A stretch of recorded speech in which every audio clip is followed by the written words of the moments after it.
In this video, I'd like to address some of the issues several faculty members have had trying to get the new Blackboard to look more like the old Blackboard.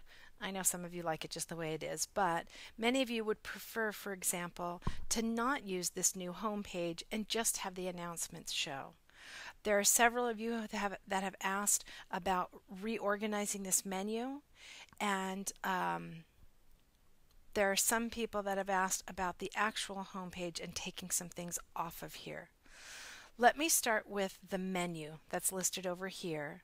Then I'll talk about this homepage, and finally I'll show you how you can change what the first thing the students see is to just being the announcements page like the old system was. The control panel can be completely customized. All of the items that you see here are the new defaults that we have, but you don't have to keep them as they are. They don't have to have these names, and they don't have to be in this order. For example, if you do not use groups in your course, it's possible for you to delete this link entirely so it's not cluttering up your menu. The same is true if you're not going to use discussion forums, or you don't need your students to have access to all these tools. It is also possible for you to rename any of the items here.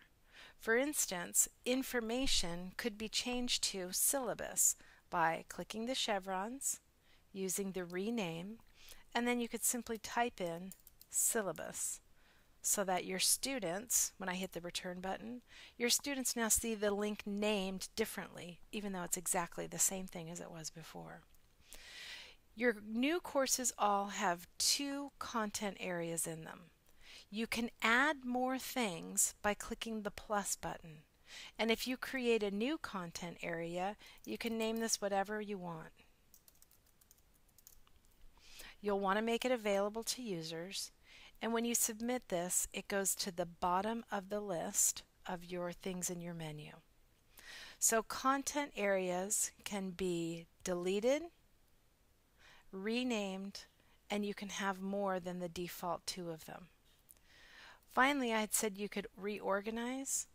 I'm going to click on the arrows, and I'm going to move items to have them in any order that will best suit my course. So that's what you can do for your control panel. I'm sorry, your course menu. I apologize. The second thing I said, I was going to help you with this home page. We're still trying to figure out the back end of this, and I will update you with a video in the future where I can really go deep into what this does. But so far, I can't figure out how some of these pods here, these modules, are populated, and so I have taken some of them out of my course so they're just not cluttering up space. If you use announcements, you'll want to keep this.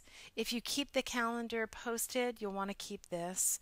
But things about tasks or what's new or a to-do list or alerts, any of these that you want to go away, you can close this module by clicking the X, and it no longer shows up on your home page here.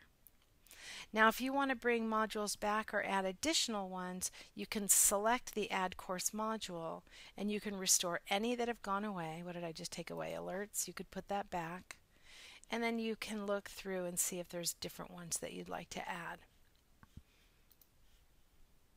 Now, some of you have said, I really just want announcements like the old version. This will take two steps. First, you need to make announcements a separate page in your course menu for students. And that's easy to do by choosing the plus button. Announcements are considered a tool, so you'll go to the third choice and select Create Tool. And then you'll pull down the list until you find announcements. Now, you do need to name it whatever you'd like. If you want to keep it announcements, you type it in again. And then you must make sure that it's available to users by selecting this button. So that's the first step. You add a tool to your course menu. I'm going to submit this, and I'm going to pull this up to the top. So now announcements is listed at the top. Now I need to do the second step, which is set my course to have this announcements page as the page my students first come to. To do that, I go down to the control panel and I expand the customization options. The entry point is here in style, as are some of the other fun things people like text, color, and what you see as far as folders and so on. But you're going to want to focus here on the fourth option, which is what is the first page users see when they enter. Since I've added announcements, it shows up in the list. And when I press submit, this now becomes the first page students see when they click on my course. So those are things you can do to just clean up the look and feel and hopefully customize your course so it's easy for you to build and easy for your students to navigate.